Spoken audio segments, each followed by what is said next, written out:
ગુજરાત 18 લાઈવમાં આપનું સ્વાગત છે। વડીલ વિસામો ખાતે વલ્લભાચાર્ય ફાઉન્ડેશન વાઘોડિયા રોડ દ્વારા જન્મોત્સવ, લગ્ન તિથિ, હાસ્ય દરબાર, સાંસ્કૃતિક કાર્યક્રમ યોજાયો। હાસ્ય તેનું ઘર વસે।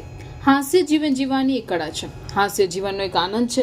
Vallabhacharya foundation laughing club Waghodia રોડના સંયુક્ત ઉપક્રમે વડીલ વિસામો કલાદર્શન નાલંદા ટાંકી પાસે નરેન્દ્રભાઈ મહેતાના પ્રમુખ પદે મુખ્ય મહેમાન પીટીસી કોલેજના નિવૃત્ત પ્રિન્સિપલ ઉદ્યોગપતિ અંબુભાઈ એચ શાહ, છોટાઉદેપુરવાળા બિરડ દક્ષેશભાઈ શાહ, ડેકસ ડોક્ટર જીતેન્દ્રભાઈ દેસાઈ, પ્રકાશભાઈ મોદીની ઉપસ્થિતિમાં સિનિયર સિટીઝનો માટે એક યાદગાર રંગારંગ કાર્યક્રમ યોજાયો, જેમાં 86 વર્ષના દંપતીઓ કે જેમની લગ્ન તિથિ 50 વર્ષ કરતાં વધુ સમય પસાર કરી જીવન જીવી રહ્યા હશે તેવા અનેક સિનિયર સિટીઝનો દંપતીઓનું અને ડિસેમ્બર 23 થી 2024 સુધીના જન્મદિવસ એટલે કે બર્થડેની ઉજવણી જન્મ જન્મ કા સાથ હૈ નિભાને કો 100 बार मेरे जन्म लिए, बार बार दिन ये आए, बार बार दिन ये गाए, तुम जियो हजारों साल, એ મેરી યાદ, હેપી બર્થડે ટુ યુ એમ સંગીતના સુરાવલીઓ સાથે શાનદાર ઉજવણી કરવામાં આવી। પ્રારંભમાં રોહિતભાઈ શાહ દ્વારા સ્વાગત પ્રવચન કરી ઉપસ્થિત સૌને આવકાર્યા, શબ્દ સુમન અને પુષ્પગુચ્છથી આવકાર્યા હતા। નરેન્દ્રભાઈ મહેતા દ્વારા સંસ્થાની પ્રવૃત્તિઓનો ચિતાર રજૂ કર્યો હતો।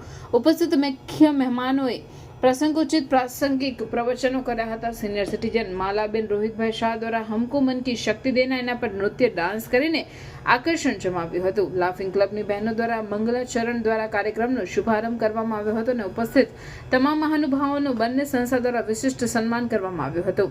આમ એક યાદગાર કાળઝાળ ગરમીમાં સિનિયર સિટીઝનનો સમૂહમાં ભેગા મળીને યુવાનોને પણ શરમાવે તેવો યાદગાર કાર્યક્રમ યોજાયો। સમૂહમાં બરફના ગોટા સાથે મહાપ્રસાદ આરોગી વિખૂટા પડ્યા હતા।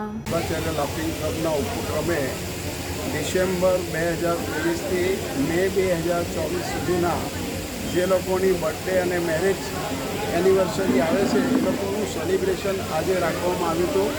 આજના કાર્યક્રમમાં ચીફ ગેસ્ટ તરીકે વડીલ એવા અંબુકાકા તથા વિસના સર્જન એવા જીતેન્દ્રભાઈ દેસાઈ, ઈસ્ટ ઝોનના એસવીપી વડોદરાના ઉપપ્રમુખ શ્રી દક્ષેશભાઈ શાહ વગેરે આવી અને પ્રસંગની શોભા વધારી અને દરેક વ્યક્તિના જીવનમાં એ લોકોએ એવી વાત કરી કે every day is a celebration day, હંમેશા હસતા રહો અને જીવનની એક એક ક્ષણને માનતા રહો તો જ જિંદગી માની કહેવાય છે। Thank you everybody.